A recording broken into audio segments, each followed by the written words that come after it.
Boker Tov. So for today's halacha, we're going to learn halacha hey from the Shulchan Aruch with the psak of the Mishnah Brura and the Aruch HaShulchan. The topic is kavanat habrachot, the intention that we're supposed to have when we say a bracha and when we say God's name in general. So the Shulchan Aruch writes, Yichaven b'brachot. You should have intention when you say a bracha. Pirush hamilut, the meaning of the words. So, what does that mean? On a simple level, we know that the Gemara in Brachot, Daf Mem Zayin, says that you should not throw a blessing from your mouth, which means what often a lot of us do, and we just kind of get into the habit of saying blessings, and we just run through it. It's like something to get over with so that we can get to our food or to our mitzvah. And that's a bad habit. It's an understandable habit, but it's a bad habit. And the Sefer Chasidim is brought down by the Mishnah Brura, Rav Azkiri, the author of Yedid Nefesh. He writes about the importance of really being appreciative when we say a bracha. Say, for example, I'm about to eat a delicious cereal and milk, or I don't know, some coffee. I should thank God. Wow, what a chesed, amazing. Think about where the bean came from Africa somewhere, and someone shipped it in, and I have food, and right? And by doing this, by the way, and I think it's a big tikkun of what the Jewish people, when they were always kvetching in the desert. And here, instead, if we're extremely grateful people, we're gonna think before we say that bracha, have intention, and do a big fixing. So, also the Holy Arizal says that the reason he was able to get to his high levels of spirituality was primarily through saying brachot with intention. It's pretty cool. Raising the holy sparks within the holy food when we have that intention. And just on a psychological level, when you say a bracha with kavana, the food just tastes so much sweeter. You feel better about yourself. We just got to get into the habit of doing it, but it's something that we all really can embrace. On a advice level, what I'd recommend is that every day we take one bracha. We commit ourselves at least once a day. We're going to say with super slow, awesome kavana, and have someone hold you accountable to do that. And hopefully it'll be more than one bracha, be 100 brachas. But at least if we know we'll do one, we'll get into the habit, because it's hard to break habits. And I would recommend getting an accountability partner to hold you to it. What I do is I have a friend, he texts me, I text them, we WhatsApp each other, did you say your one bracha with kavana? And I'm happy to be that for you, if that'll help you. Okay, let's keep going in the Shulchan Aruch. So what should our intention be? What specifically should we think of? So, so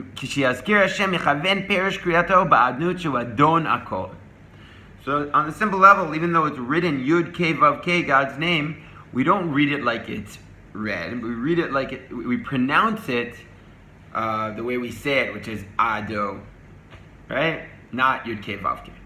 That's because the Gemara in Pesachim says we're not on the level to say the name. It's too holy, so to speak, and so we just say it with Adonai, Master of the world, which means that that's what we should think of. God, He controls our lives. He's our personal master who we have a relationship with. However, Yechaven b'chtivato b'yud hey shehu haya uleviya.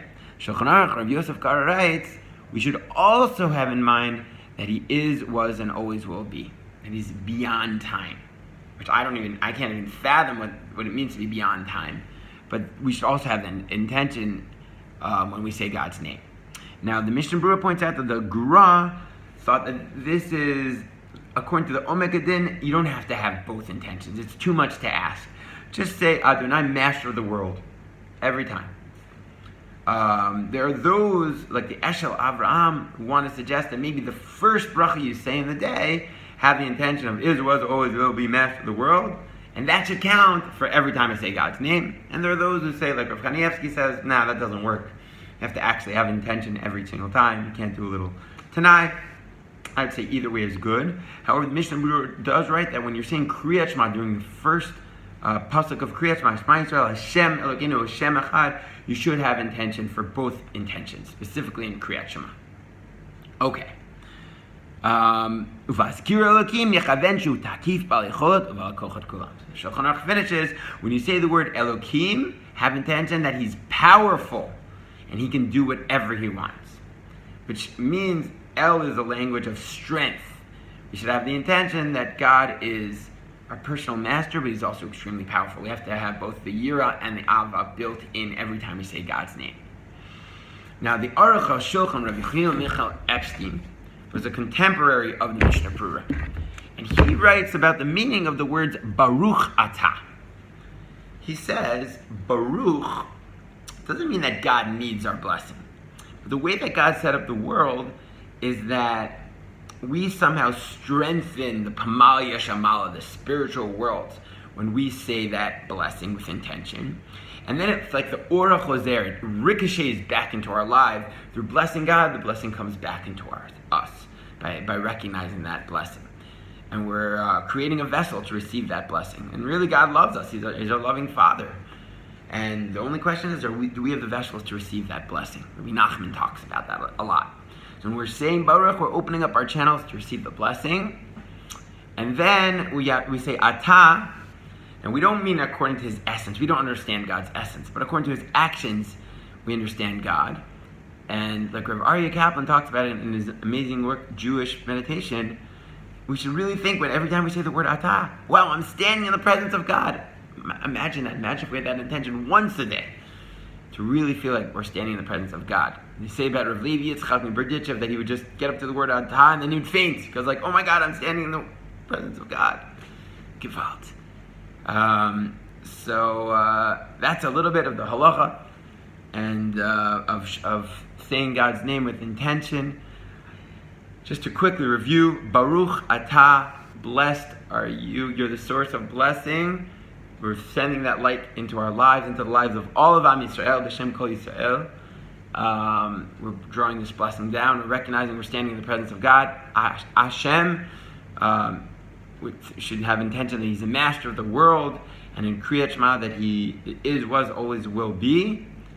And if you can have both, according to Shulchan Aruch, great. Elokeinu, the powerful God. We should have a blessed day. And I hope this was helpful.